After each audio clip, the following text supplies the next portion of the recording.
صل علی رسولہ الکریم اما بعد فاعوذ باللہ من الشیطان الرجیم بسم اللہ الرحمن الرحیم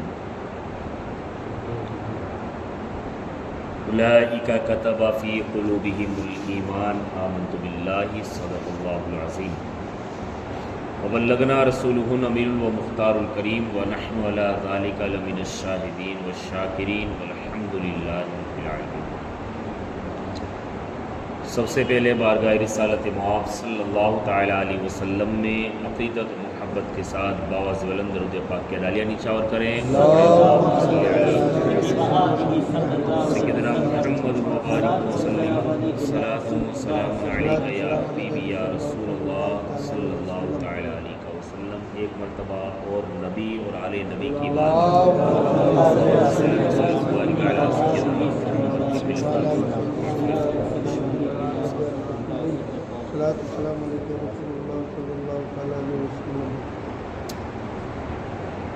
آج کی یہ مختصر چھوٹی سی محفل پاک 14ویں صدی کے امام، وہ امام جس نے ہمارے ایمان کی حفاظت فرمائی،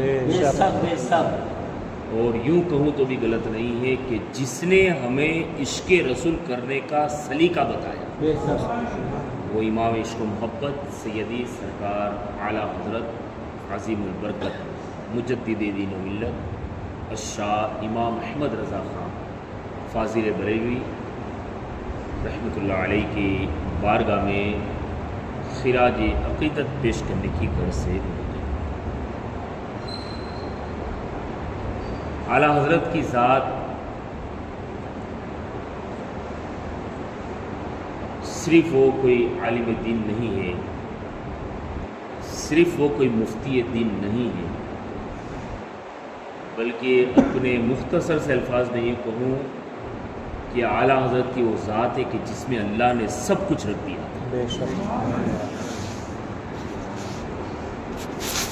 جو چیز دنیاوی اعتبار سے دیکھو یا دینی اعتبار سے دیکھو، ہر چیز اعلیٰ حضرت کے اندر بخوبی نمایاں نظر۔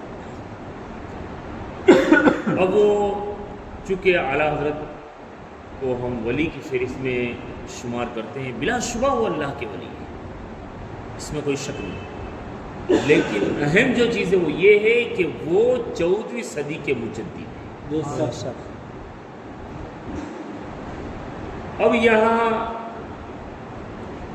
کچھ لوگوں کو اعتراض بھی ہوتا ہے، یہاں تو شاید یہ ماحول نہیں ہے، لیکن کچھ لوگوں کو لفظ اعلیٰ حضرت یا نام اعلیٰ حضرت سے بھی تکلیف ہے۔ اب وہ بات بڑی ڈیٹیل کی ہے، کوئی اسٹیجی پروگرام نہیں کہ جب مجھے 1-1.5 گھنٹہ بولنا ہے کہ میں اس کے اوپر تبصرہ کروں، لیکن وہ لوگ جن کو اعلیٰ حضرت کے نام سے تکلیف ہے،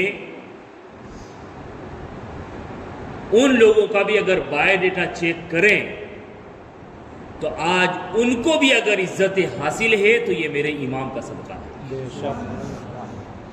یا وہ اپنے آپ کو بہت بڑے سنیت کے علم بردار کہلا رہے ہیں، تو اگر وہ اپنے آپ کو سنیت کے علم بردار کہلا رہے ہیں یا علم بردار بنے ہیں تو یہ بھی میرے امام کا صدقہ ہے۔ کیوں کہ آپ صرف ولی بن کر کے نہیں آئے، بلکہ اللہ نے ان کو مجدد بنا کر کے دنیا کے اندر بھیجا۔ اور مشکات شریف کی کتاب کو اگر آپ اٹھائیں گے تو مشکات شریف کے اندر حدیث پاک ہے کہ اللہ ہر صدی میں ایک ایک مجدد کو بھیجتا رہے گا جو اس صدی کے سارے فتنوں کا خاتمہ کرتا ہوا نظر آئے گا۔ تو امام عشق و محبت نے سیدی سرکار اعلیٰ حضرت نے جو خاتمہ کیا ہے نا، وہ رسالت مآب یعنی میری نبی کی عظمت پہ جو فتنے اٹھ رہے تھے یا کیچڑ اچھالے جا رہے تھے،